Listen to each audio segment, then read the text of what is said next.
ನಮಸ್ತೆ TV 24 news ವಾಹಿನಿಗೆ ಸ್ವಾಗತ. ವಿದ್ಯಾರ್ಥಿಗಳ ಭವಿಷ್ಯ ರೂಪಿಸುವ ಜ್ಞಾನ ದೇಗುಲವೆಂದು ಕರೆಯುವ ಶಾಲೆಯನ್ನ ಮದ್ಯವ್ಯಸನಿಗಳು ಮದ್ಯ ಸೇವನೆಯ ತಾಣವನ್ನಾಗಿ ಮಾಡಿಕೊಂಡಿದ್ದು ಶಾಲಾ ಪಾವಿತ್ರ್ಯತೆ ಮತ್ತು ಘನತೆಗೆ ಧಕ್ಕೆ ತರುವಂತಹ ಕೆಲಸ ತಾಲೂಕಿನ ನಿಂಗಲವಂಡಿ ಗ್ರಾಮದಲ್ಲಿ ನಡೀತಾ ಇದೆ ಎಂದು ಎಸ್ಡಿಎಂಸಿ ಅಧ್ಯಕ್ಷ ಮಳಿಯಪ್ಪ ಕಂಬಾರ್ ಹೇಳಿದ್ದಾರೆ. ಗ್ರಾಮದ ಸರ್ಕಾರಿ ಹಿರಿಯ ಪ್ರಾಥಮಿಕ ಶಾಲಾ ಕೊಠಡಿಯಲ್ಲಿ ಕಂಡುಬಂದ ದೃಶ್ಯವಿದು.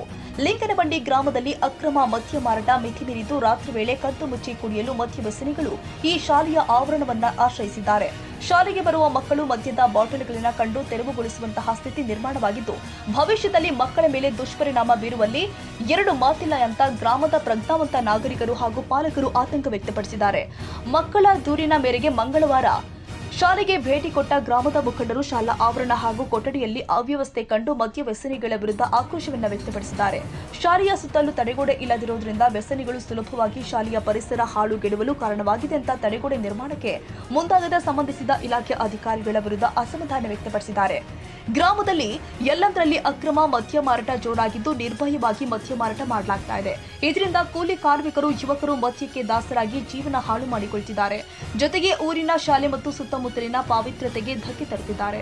ಸಂಬಂಧಿಸಿದ ಅಬಕಾರಿ ಇಲಾಖೆ ಅಧಿಕಾರಿಗಳು ಹಾಗೂ ಪೊಲೀಸ್ ಇಲಾಖೆ ಅಧಿಕಾರಿಗಳು ಕೂಡಲೇ ಗ್ರಾಮದಲ್ಲಿ ಮದ್ಯ ಮಾರಾಟ ಮಾಡುವವರ ವಿರುದ್ಧ ಕಠಿಣ ಕ್ರಮ ಕೈಗೊಂಡು ಸಂಪೂರ್ಣ ಮದ್ಯ ಮಾರಾಟ ಮಾಡುವ ಅಂಗಡಿಯನ್ನ ಮುಚ್ಚಿಸಬೇಕು ಅಂತ ಗ್ರಾಮದ ಹಿರಿಯರು ಹಾಗೂ ಎಸ್ಡಿಎಂಸಿ ಸದಸ್ಯರು ಅಧ್ಯಕ್ಷರು ದೂರು ಕೊಟ್ಟಿದ್ರು. ದೂರನ್ನ ಆಧರಿಸಿ ಗ್ರಾಮಕ್ಕೆ ಭೇಟಿ ಕೊಟ್ಟ ಅಧಿಕಾರಿಗಳ ತಂಡ ಗ್ರಾಮಸ್ಥರಿಂದ ಮಾಹಿತಿ ಪಡೆದು ಪರಿಶೀಲನೆ ಮಾಡಿದ್ದಾರೆ. ಅಕ್ರಮ ಮದ್ಯ ಮಾರಾಟಗಾರ ವಿರುದ್ಧ ಪ್ರಕರಣ ದಾಖಲಿಸಿ ಕ್ರಮ ಕೈಗೊಳ್ಳುವುದಾಗಿ ಭರವಸೆ ಕೊಟ್ಟಿದ್ದಾರೆ. 2 ವರ್ಷ ಗತಿಸಿದ್ರೂ ಕೂಡ ಶಾಲಾ ಕಾಂಪೌಂಡ್ ನಿರ್ಮಾಣ ಅಪೂರ್ಣ. ಶಾಲಾ ಕಾಂಪೌಂಡ್ ನಿರ್ಮಾಣ ಮಾಡ್ತೀವಿ ಅಂತ ಹೇಳಿ ನೆಲದ ಅಡಿಪಾಯ ತೆಗೆಸಿದ ಗ್ರಾಮ ಪಂಚಾಯಿತಿ ಅಭಿವೃದ್ಧಿ ಅಧಿಕಾರಿಗಳು ಕಾಂಪೌಂಡ್ ನಿರ್ಮಾಣ ಮಾಡದೆ ಹಾಗೆ ಬಿಟ್ಟಿದ್ದಾರೆ. ಈ ಕುರಿತು ವಿಚಾರಿಸಿದ್ರೆ ಪಂಚಾಯಿತಿಗೆ ಇನ್ನೂ ಅನುದಾನ ಬಂದಿಲ್ಲ, ಬಂದ ಬಳಿಕ ಕಾಮಗಾರಿ ಮಾಡಲಾಗುತ್ತೆ ಅಂತ ಹೇಳಿ 2 ವರ್ಷ ಗತಿಸಿದೆ. ಶಾಲಾ ಸುತ್ತಲೂ ತಡೆಗೋಡೆ ಇಲ್ಲದಿರೋದ್ರಿಂದ ಶಾಲೆಯಲ್ಲಿ ಅನೈತಿಕ ಚಟುವಟಿಕೆಗಳು ಹಾಗೂ ಕುಡುಕರ ಹಾವಳಿ ಹೆಚ್ಚಾಗಿದೆ ಅಂತ ಶಿಕ್ಷಕರು ಅಸಮಾಧಾನ ವ್ಯಕ್ತಪಡಿಸ್ತಾ ಇದ್ದಾರೆ. ಅದ್ರ ಬಗ್ಗೆ ಯಾರು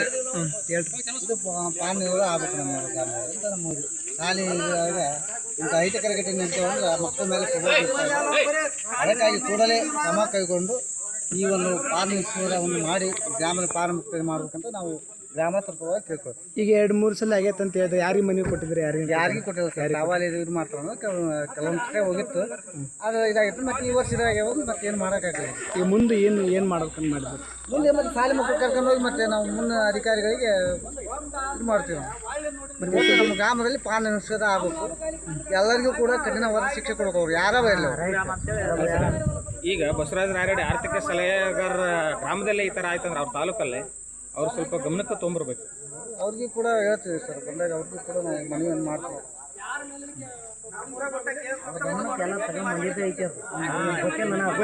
ಸ್ವಲ್ಪ ಈ ಥರ ಗಮನಕ್ಕೆ ತೊಗೊಂಬಂದ್ರೆ ಅವ್ರು ಆ್ಯಕ್ಷನ್ ಇದು ನಮ್ಮ ಅನಿಸಿಕೆ.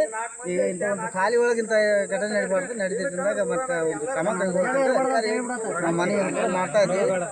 ನಾವು ಮುಕ್ತವಾಗಿ ಕೂಡ ನಾವು ಗ್ರಾಮಸ್ಥರೆಲ್ಲರೂ ಕೂಡ ಇದಕ್ಕೆ ಹೋರಾಟವನ್ನು ಮಾಡ್ತೀವಿ ಅಂತಕ್ಕಂಥ ಮಾತನ್ನು ಈ ಸಂದರ್ಭದಲ್ಲಿ ಹೇಳ್ತೀವಿ. ಇದೊಂದು ಯಾವುದೇ ಇಲ್ಲ, ಇವತ್ತು ಜಾತಿ ಇಲ್ಲ, ಪಕ್ಷ ಇಲ್ಲ, ಏನಿಲ್ಲ. ಇದೊಂದು ಗ್ರಾಮದಲ್ಲಿ ಒಂದು ಸುವ್ಯವಸ್ಥೆ ಹೊರತು ಇಂಥ ಪಾಲನೆ ನಿಷೇಧ ಆಗ್ಬೇಕನ್ನೋದು ನಮ್ಮ ಅಭಿಲಾಷೆ.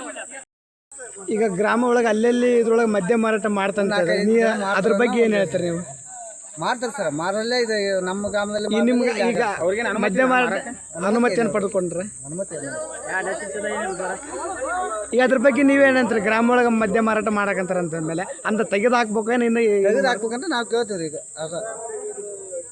ಸಂಬಂಧಪಟ್ಟ ಇಲಾಖೆ ಅಧಿಕಾರಿಗಳಿಗೆ ನಾವು ಮೌಖಿಕವಾಗಿ ನಾವು ಹೆಸರೇ ನಾವು ಮನವಿಯನ್ನು ಕೂಡ ಶಾಲೆಯಲ್ಲಿ ಈ ಥರ ಡ್ರಿಂಕ್ಸ್ ಮಾಡೋದಕ್ಕೆ ಈಗ ಪೊಲೀಸ್ ಇಲಾಖೆ ಗಮನ ತಂದಿರಿ, ವಿಡಿಯೋ ಗಮನಕ್ಕೆ ಪಿಡಿಯೋಗೂ ಕೊಟ್ಟಿರಿ. ಆಮೇಲೆ ಪೊಲೀಸ್ ಅಧಿಕಾರಿಗಳಿಗೆ CPI ಕೂಡಿದೆ ಪ್ರಭುಗೌಡರು ಮಾತಾಡಿದ್ರು.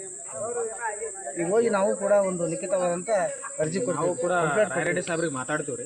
ಶಂಭುಲಿಂಗ ಹಿರೇಮಠ, ಪ್ರಭುಗೌಡ, ಮಾಲಿ ಪಾಟೀಲ್, ಹನುಮಪ್ಪ ಗುರಿಕಾರ, ಕುಡ್ಲೆಪ್ಪ ಕಂಬಾರ್, ಕುಶಾ ಬೇವಿನ ಗಿಡ, ಸಣ್ಣನಮನ ದಿಟ್ಟಮನಿ, ರಮೇಶ್ ಮಡಿವಾಳರ್, ಪತ್ರಕರ್ತ ಶರಣಬಸವ ಚಿನ್ನದಾಸರ ಹಾಗೂ ಗ್ರಾಮದ ಶಿಕ್ಷಣ ಪ್ರೇಮಿಗಳು ಹಾಗೂ ಗ್ರಾಮದ ಮಹಿಳೆಯರು, ಪುರುಷರು ಪಾಲ್ಗೊಂಡಿದ್ದರು. ದೊಡ್ಡಬಸಪ್ಪ ಹಕಾರಿ, ಕೊಪ್ಪಳ, ಯಲಬುರ್ಗಾ.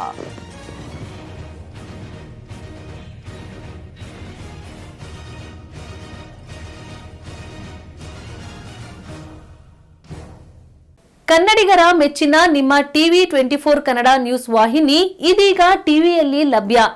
ಕರ್ನಾಟಕ ಮತ್ತು ದೇಶ ವಿದೇಶದ 360 ಡಿಗ್ರಿ ಸುದ್ದಿ ಹಾಗೂ ಉತ್ತರ ಕರ್ನಾಟಕ, ಬೆಳಗಾವಿ, ಬಾಗಲಕೋಟೆ, ಧಾರವಾಡ, ಹಾವೇರಿ, ಗದಗ, ಬಿಜಾಪುರ ಜಿಲ್ಲೆಯ ಕ್ಷಣ ಕ್ಷಣದ ವಿವರವನ್ನ ಪಡೆಯುವುದಕ್ಕೆ ಟಿವಿ 24 ಕನ್ನಡ ನ್ಯೂಸ್ ವಾಹಿನಿಯನ್ನ ಲೈಕ್ ಮಾಡಿ, ವಿಡಿಯೋಗಳನ್ನ ಶೇರ್ ಮಾಡಿ, ಕಮೆಂಟ್ ಮಾಡುವ ಮೂಲಕ ನಮ್ಮ ವಾಹಿನಿಗೆ ಸಹಕಾರ ನೀಡಿ ಮತ್ತು ಚಾನೆಲ್ ಅನ್ನ ಸಬ್ಸ್ಕ್ರೈಬ್ ಮಾಡಿ. Thank you.